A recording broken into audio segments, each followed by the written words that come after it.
Et salut tout le monde. On se retrouve aujourd'hui pour une présentation de Strange en Deluxe.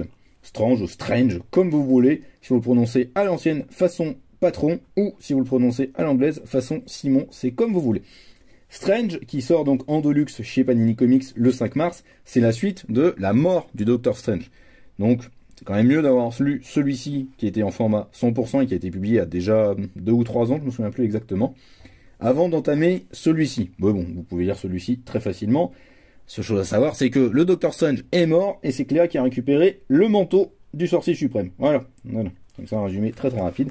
Et donc, on va suivre Cléa dans ses aventures de sorcière suprême, qui va dès le départ être confronté à Fatalis, qui veut récupérer ce titre, parce qu'il estime que c'est lui, le sorcier suprême légitime du monde, et pas elle. Et on va donc suivre Cléa là-dedans, qui très clairement l'affiche dès le début, elle veut ressusciter Steven, parce que Steven c'est l'amour de sa vie, c'est la personne qui lui donne l'envie de vivre et l'envie de continuer à avancer, parce que voilà, Cléa a la particularité d'être une fille de démon, donc pas du tout quelqu'un de très empathique et de très humaniste, contrairement à Steven. Elle n'est pas un médecin, comme elle le dit très fréquemment dans le récit. Et c'est un récit qui en 10 chapitres propose une réflexion, en tous les cas, une démonstration à quel point le deuil peut nous endurcir et renforcer le caractère furieux que l'on peut avoir. Cléa est clairement quelqu'un de très énervé, de très agacé par le décès de Steven, qu'elle estime être profondément injuste. Ça a été une tromperie, et alors qu'elle s'était retrouvée, il lui a été volé. Et donc voilà, elle va essayer de le ressusciter, mais elle est vraiment en hargne absolue. C'est une injustice pour elle, et donc elle a envie de réparer cela. Et ça se fait dans un récit qui est vraiment plein de fureur, plein de hargne, où clairement Cléa n'est pas le personnage le plus sympathique de l'univers, mais on arrive à s'attacher à elle parce qu'on comprend justement qu'avec ce deuil, elle n'arrive pas à faire face, en fait, tout simplement. Et donc c'est un récit qui, comme souvent avec Jen Mackey, est très bien dialogué, qui maîtrise très bien les émotions des personnages. Il y a notamment des échanges très savoureux entre Wong et Cléa.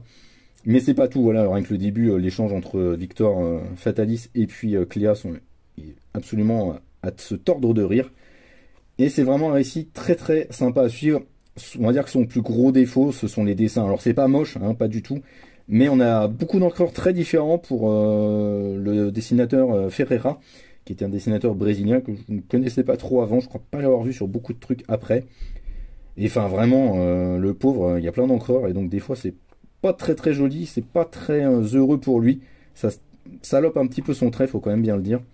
Mais globalement, c'est vraiment un récit très divertissant que j'ai beaucoup apprécié. Et puis voilà, Jen Mackey, comme je le dis, c'est un scénariste que moi j'aime beaucoup. Je suis fan de son talent de dialoguiste.